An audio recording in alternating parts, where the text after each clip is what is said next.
So I'm going to go through 5 tips today to really help boost your Instagram SEO.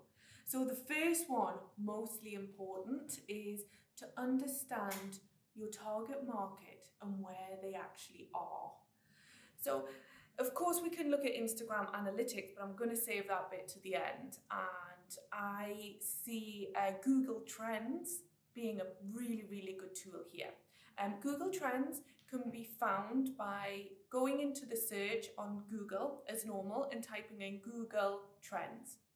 And from there, you will get a tool that is full of Google search data, and it's free. So what better tool to use? The reason why I like this tool is that it gives lots of different ideas of locations of where people are interested in your product or service. Now, please do remember at the top right of Google Trends to look at the drop down and check you have the correct country that you're wanting to your audience to be in, and then you can type in just one word, a product or service, and it gives a very high level view. So why do I want to use this tool when we're talking about Instagram?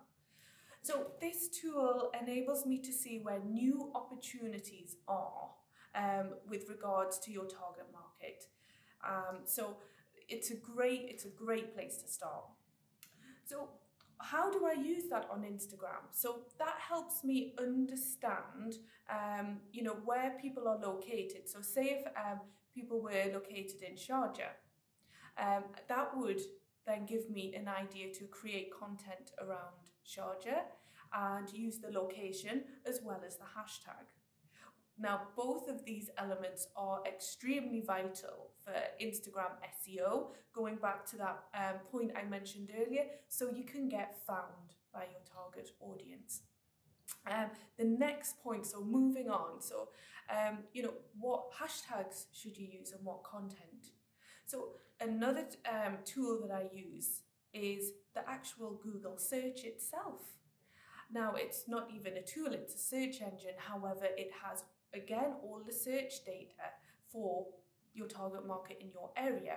Now, no matter what country you're in, you can use the .ae or the .com or the .fr to get the Google location that you're wanting. When you type in, again, your product or service, for instance, if you typed in makeup or shoes or restaurant, you will see other words that come up. And these words are what people are interested in right now. So this is a great tool to get that understanding, and you can use those to get ideas for content, but also for your hashtags, as I mentioned. So for hashtags, it's very, very important for SEO to not just repeat them in every post. It's vital to mix them up, but they have to be related to exactly what is in your image. It can't be a hashtag about, say, I'll use, blogger Dubai if it doesn't include a blogger and it's a picture of a building. So it has to be exactly related. This is really important for the SEO for Instagram. A new functionality, going on to the next tip, a new functionality on Instagram is called the alt text. I don't know if you've seen that when you're posting your content on the bottom right, when you want to go back and edit a photo, on the bottom right there's a small bit of text saying alt text. Now, what is alt text? Alt text is a term also used in SEO, and it's where you can give a little bit more information about what the image actually is so that the Instagram algorithm can easily find it. So if someone searches for that image or video, if it has alt text on it, Instagram will really understand what it is and be able to put that content in front of a new audience. So it all sounds like there's quite a lot of work to do there, but if it's planned and you have the words already created, you have your hashtags, they can be used for your alt text as well, and it can be all streamlined once it's planned and a process is started with that. I assure you it does become easier. Now, going on to my final point, and by no means the least important, it's actually one of the most important, analytics. Okay, so it's extremely vital to understand from your content what has worked and what hasn't. And Instagram has some great insights, like you can see how many people liked each image in the last 30 days. How many people viewed it, how many people viewed the video, the image, and engaged. And that is all in the Instagram insights. And from that, you can start to understand, was this image and this alt text and these hashtags and this location, which all match each other, was that worth my effort?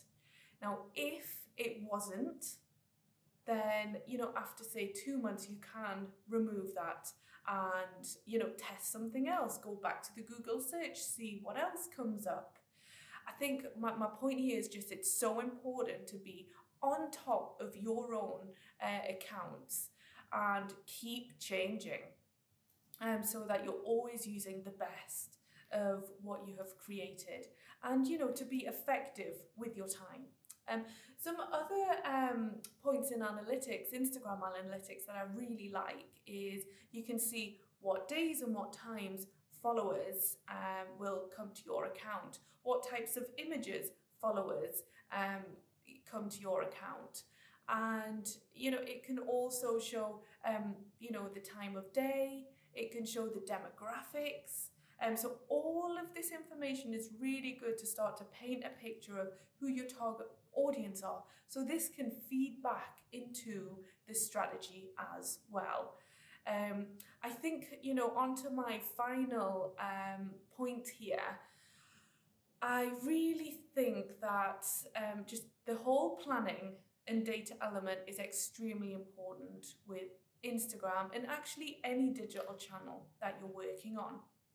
Now, I mentioned Instagram SEO, and I wanted to talk about that today just to make you aware of how important that strategy actually is, and that it's not just a case of, coming up with a nice image, thinking of some hashtags that you think match the image. It has to be data driven so that you get the best out of all the effort that you're putting in.